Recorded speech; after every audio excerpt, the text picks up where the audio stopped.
Hello everyone, અમારી YouTube ચેનલમાં તમારું સ્વાગત છે. કેમ છો બધા? તો આજે આપણે અક્ષય પાત્ર કુક બુકમાં એકદમ સરસ નવી રેસીપી લઈને આવી ગયા છે. ખજૂર રોલ, ડ્રાયફ્રૂટ ખજૂર રોલ એકદમ મસ્ત. તમે પહેલી વખત જોતા હશો તો પણ પરફેક્ટ બનશે અને એનર્જીથી ભરપૂર, શિયાળામાં તો ખાસ ઉપયોગી.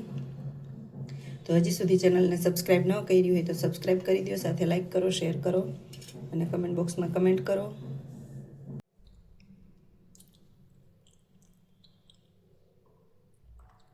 તો ચાલો આપણે રેસીપી ચાલુ કરશું. હજી મિત્રો રેસીપી ચાલુ કર્યા પહેલાં ચેનલને સબસ્ક્રાઈબ ન કરી હોય તો સબસ્ક્રાઈબ કરી દો, સાથે લાઈક કરો, શેર કરો, કમેન્ટ બોક્સમાં કમેન્ટ કરો. એકદમ ઇઝી રેસીપી છે અને હેલ્ધી અને ટેસ્ટી પણ. ખજૂર રોલ બનાવવા માટે જો આપણે આજે પોચો ખજૂર આવે ને ખજૂર લઈ લીધો છે. આના સરસ રીતે ઠરિયા કાઢી લઈશું. હવે તમારે સૂકો ખજૂર યુઝ કરવો હોય તો એ પણ તમે કરી શકો. આપણે અહીંયા પોચો જે ખજૂર પાકનો સ્પેશિયલ ખજૂર આવે ને એ ખજૂર લીધો છે. એના ઠરિયા પણ આસાનીથી નીકળી જશે. પિસ્તા લઈ લીધા છે.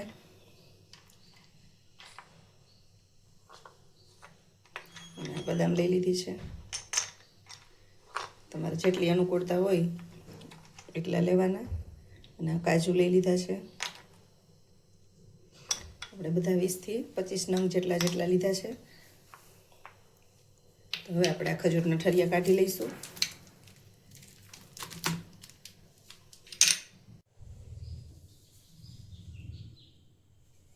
હવે આપણે બદામ છે એને રોસ્ટ કરી લઈશું. અડધી ચમચી જેટલું ઘી એડ કર્યું છે અને બદામ લઈ લીધી છે. સરસ રીતે ધીમા તાપે શેકી લઈશું.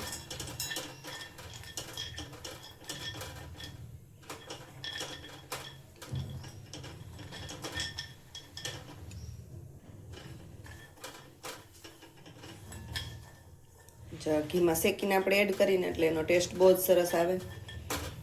જ્યાં સુધી શેકાઈ ન જાય ને ત્યાં સુધી આપણે ફેરવતા રહીશું.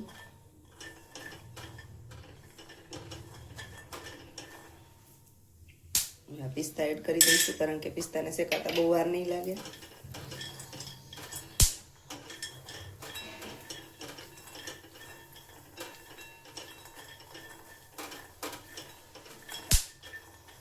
હજી સુધી ચેનલમાં નવા હોય અને ચેનલને સબસ્ક્રાઈબ ન કરી હોય તો સબસ્ક્રાઈબ કરી દેજો, સાથે લાઈક કરજો, શેર કરજો અને મારી રેસીપી તમને કેવી લાગે છે એ પણ કમેન્ટ બોક્સમાં કમેન્ટ કરી દેજો. આપણે અવનવી રેસીપી મૂકતા જોઈ. કઈ રેસીપી તમને વધારે પસંદ આવે છે ને એ પણ કમેન્ટ બોક્સમાં કમેન્ટ કરી દેજો. આપણા પિસ્તા એકદમ સરસ શેકાઈ ગયા છે અને બદામ પણ શેકાઈ ગઈ છે. તો આને આપણે કાઢી લઈશું.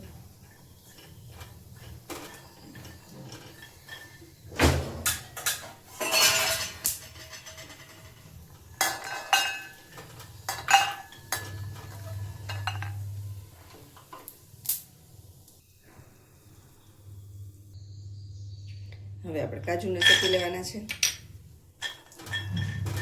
જો ઘીની જરૂર પડે તો ઘી એડ કરશું, નહીંતર તો જે આ બદામનું ઘી છે એમાં જ શેકાઈ જશે, તો કંઈ બહુ જરૂર નથી.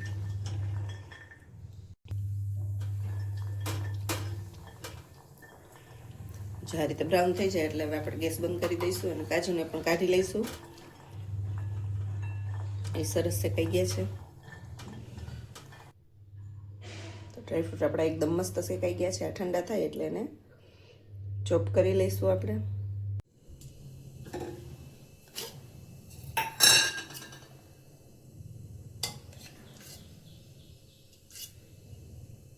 ઘી એડ કરશું આપણે ખજૂરમાં.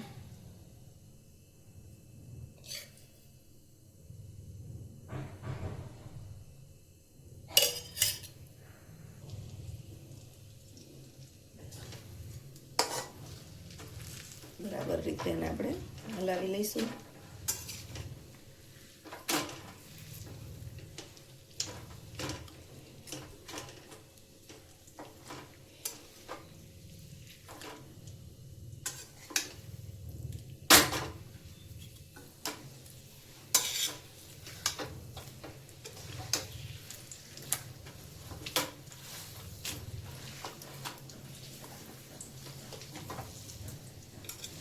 તો જેમ ખજૂર ગરમ થતો જશે ને એમ એકદમ સરસ પોચો થઈ જશે.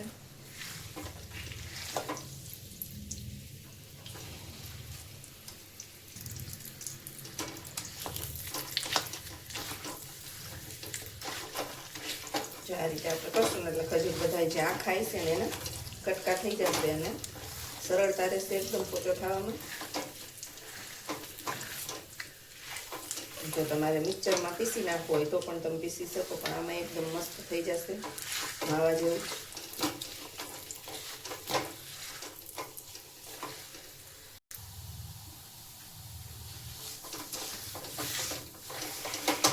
એકદમ સરસ રીતે ઘીમાં શેકાઈ ગયો છે આપણો ખજૂર. એકદમ મસ્ત માવો થઈ ગયો છે. આખી પેચી હોય એ બધી ભાંગી ગઈ છે.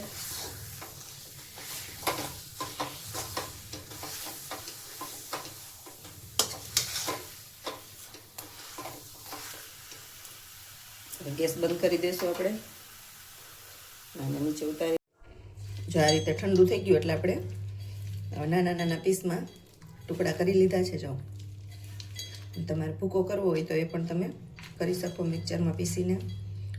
આખા ભાવતા હોય છોકરાઓને તો આ રીતે આપણે કરી શકીએ. એકદમ સરસ ઠંડા થઈ ગયા છે. જો આ ખજૂર આપણે ઠંડો થવા માટે મૂકી દીધો છે. એમાં આપણે ડ્રાયફ્રૂટ એડ કરી દઈશું અને સરસ રીતે આપણે મિક્સ કરી લેવાના છે.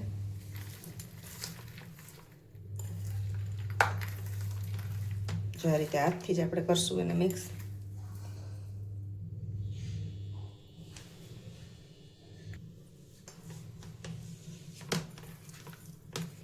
જો આ રીતે બરાબર રીતે આપણે મિક્સ કરી લેવાનું છે.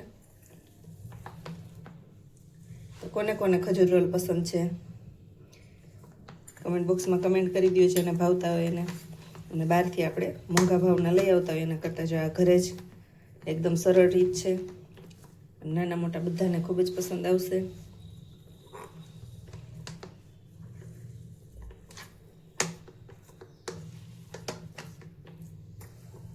જો આ રીતે એકદમ સરસ મિક્સ થઈ ગયું છે. જો એવું લાગે તો સેજ ઘીવાળો હાથ કરવાનો એટલે ચોટે નહીં.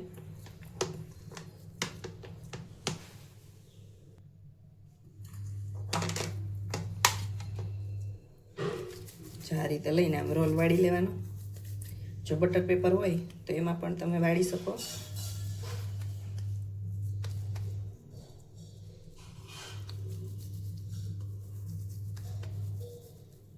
જો એકદમ સરસ રોલ વાળી લીધો છે ને એને સેટ થવા માટે આપણે 10 મિનિટ માટે મૂકી દઈશું. જો આ જ રીતે 10 મિનિટમાં એકદમ મસ્ત સેટ થઈ જશે. પછી આપણે કટ કરશું. જો એકદમ સરસ ઠંડો થઈ ગયો છે આપણો ખજૂર. તો હવે આપણે ખસખસ એડ કરશું. જો આ ખસખસ લઈ લીધી છે અને આ રીતે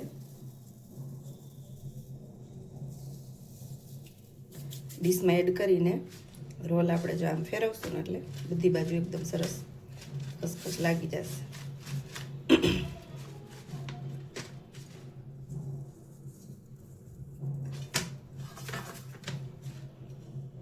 જો હવે આપણે આને કટ કરી લઈશું. તો હવે જો આ રીતે આપણે કટ કરી લેવાનું છે એકદમ સરસ રાઉન્ડ શેપમાં.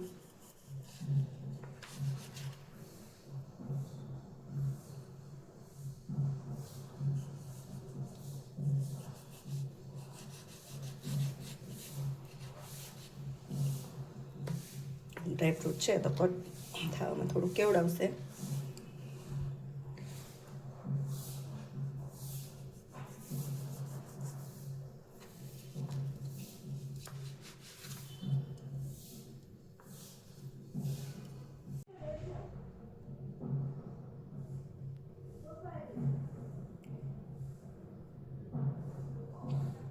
તો તૈયાર છે આપણા ખજૂર રોલ.